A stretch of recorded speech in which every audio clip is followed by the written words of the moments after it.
عثمان غازی ایک عظیم سلطنت کا بانی، اناطولیہ کی سرزمین پر جب ظلم و ستم کے بادل چھائے ہوئے تھے، جب ترک قبائل بیرونی حملہ آوروں، بازنطینی حکمرانوں اور منگول درندوں کے ظلم و ستم کا شکار تھے، تب ایک ایسا رہنما ابھرا جس نے نہ صرف اپنی قوم کو بچایا بلکہ ایک نئی اسلامی سلطنت کی بنیاد رکھی۔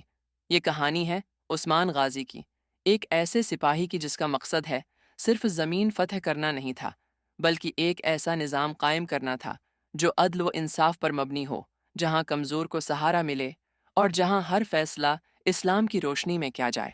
ابتدائی زندگی اور خواب کی شروعات۔ عثمان ارطغرل غازی کے بیٹے اور حلیمہ سلطان کے فرزند تھے۔ اس کی پرورش ایک جنگجو قبیلے میں ہوئی، جہاں بچپن سے ہی بہادری، غیرت اور انصاف کے اصول سکھائے جاتے تھے۔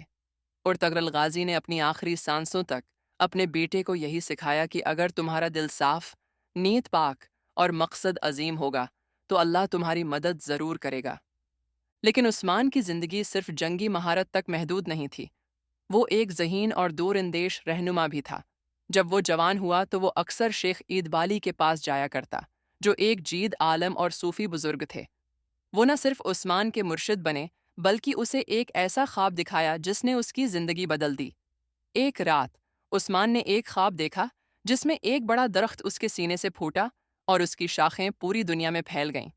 جب اس نے شیخ عید بالی کو یہ خواب سنایا تو انہوں نے کہا، یہ اشارہ ہے کہ تم ایک ایسی سلطنت کی بنیاد رکھو گے جو صدیوں تک دنیا پر حکمرانی کرے گی، جہاں عدل و انصاف ہوگا اور جہاں اسلام کا پرچم بلند رہے گا۔ یہ وہ لمحہ تھا جب عثمان کو اپنے مقدر کا اندازہ ہوا۔ بڑا امتحان، بازنطینیوں اور منگولوں کے خلاف جنگ۔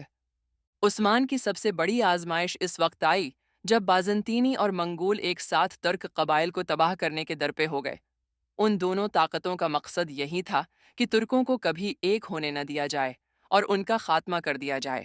بازنطینی حکمرانوں نے عثمان کو کمزور کرنے کے لیے ہر چال چلنی شروع کی، کبھی سازشیں، کبھی حملے، تو کبھی غداروں کا جال بچھایا گیا۔ لیکن عثمان نے اپنی حکمت، بہادری اور ایمان کی طاقت سے دشمنوں کا ہر وار ناکام بنا دیا۔ منگولوں نے بھی عثمان کی راہ میں رکاوٹیں کھڑی کیں۔ ان کی سازشوں کا ایک بڑا ہتھیار کنوار عالب کو عثمان کے خلاف کرنا تھا۔ کنوار عالب، جو پہلے عثمان کا قریبی ساتھی تھا، منگولوں کے جھوٹ اور فریب میں آ گیا، مگر جلد ہی اسے احساس ہوا کہ عثمان کی جنگ صرف زمین کے لیے نہیں بلکہ دین اور انصاف کے لیے ہے۔ پھر وہ واپس عثمان کے ساتھ شامل ہوا اور منگولوں کے خلاف بڑا محاذ بنایا۔ محبت اور طاقت۔ بالا خاتون کا کردار۔ عثمان کے سفر میں صرف جنگیں نہیں تھیں بلکہ ایک ایسا رشتہ بھی تھا جو ہمیشہ اس کا سہارا بنا۔ یہ رشتہ تھا بالا خاتون کا، جو نہ صرف عثمان کی بیوی تھی بلکہ اس کی سب سے بڑی طاقت بھی تھی۔ بالا خاتون صرف ایک سردار کی بیوی نہیں بلکہ ایک بہادر اور نڈر عورت تھی جو ہر موقع پر عثمان کے ساتھ کھڑی رہی۔ جب دشمنوں نے سازش کی، جب قبیلے کے لوگ شک میں پڑے، جب اندھیروں نے عثمان کو گھیر لیا، تب بالا خاتون نے ہمیشہ عثمان کو اللہ پر یقین رکھنے اور صبر کا دامن تھامنے کا مشورہ دیا۔ اگر تم حق پر ہو تو چاہے پوری دنیا تمہارے خلاف ہو جائے، اللہ تمہارے ساتھ ہوگا۔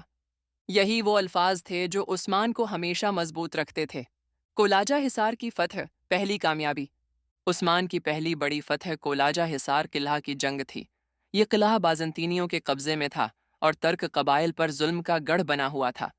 عثمان نے اپنی ذہانت اور جنگی حکمت عملی سے یہ قلعہ فتح کر لیا۔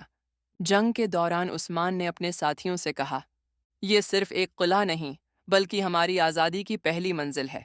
جب عثمان نے یہ جنگ جیتی تو پورے اناطولیہ میں اس کا نام گونجنے لگا۔ ترک قبائل نے اسے اپنا حقیقی رہنما تسلیم کرنا شروع کر دیا اور یوں ایک نئی سلطنت کی بنیاد رکھ دی گئی۔ عثمانی سلطنت کی بنیاد۔ عثمان نے اپنی حکومت کو محض تلوار کے زور پر قائم نہیں کیا بلکہ ایک مضبوط اور منصفانہ نظام تشکیل دیا۔ اس کا پہلا حکم یہ تھا کہ کسی کے ساتھ ظلم نہ ہو، ہر شخص کو انصاف ملے اور ہر فیصلہ قرآن و سنت کے مطابق کیا جائے۔ وہ حکمرانوں کی طرح نہیں بلکہ عوام کے ایک خادم کی طرح حکومت کرتا تھا۔ وہ کہتا تھا، اگر میرے کسی سپاہی نے کسی غریب پر ظلم کیا تو میں سب سے پہلے اسے خود سزا دوں گا۔ یہی انصاف عثمانی سلطنت کی پہچان بنا اور یہی وجہ تھی کہ دنیا میں اس سلطنت کا ڈنکا بجنے لگا۔ بڑے چیلنجز، غداری اور حاسدین۔ جس طرح ہر کامیاب انسان کو غداروں کا سامنا کرنا پڑتا ہے، ویسے ہی عثمان کو بھی اپنوں کی غداری اور دشمنوں کی سازشوں کا سامنا تھا۔ کئی قریبی لوگ جو اس کے ساتھ تھے، دشمنوں کے بہکاوے میں آ کر غداری کرنے لگے۔ بازنطینی حکمرانوں نے عثمان کے قریبی ساتھیوں کو خریدنے کی کوشش کی، لیکن عثمان نے اپنے فیصلوں اور اللہ پر یقین کے ساتھ ہر سازش کو ناکام بنا دیا۔ آخری دن اور نصیحتیں۔ زندگی کے آخری دنوں میں جب عثمان بیمار ہوا تو اس نے اپنی فوج اور بیٹے اورحان غازی کو جمع کر کے نصیحت کی، ہماری تلواریں کبھی ظلم کے لیے نہ اٹھیں، ہمارا ہر قدم دین کے لیے ہو، اور ہماری سلطنت ہمیشہ عدل پر قائم رہے۔ یہ الفاظ آج بھی تاریخ میں سنہرے حروف سے لکھے گئے ہیں۔ عثمان کے بعد اس کا بیٹا اورحان غازی تخت پر بیٹھا اور عثمانی سلطنت کو مزید وسعت دی۔ اختتامیہ، عثمان غازی کا ورثہ۔ عثمان غازی صرف ایک جنگجو یا سلطان نہیں تھا، بلکہ وہ ایک تحریک، ایک سوچ اور ایک نظریہ تھا۔ وہ ایک ایسا رہنما تھا جس نے صدیوں تک قائم رہنے والی سلطنت کی بنیاد رکھی۔ ایک ایسا حکمران تھا جس نے عدل، انصاف اور دین کی روشنی میں ایک نظام بنایا، اور ایک ایسا مرد مجاہد تھا جس کی داستان رہتی۔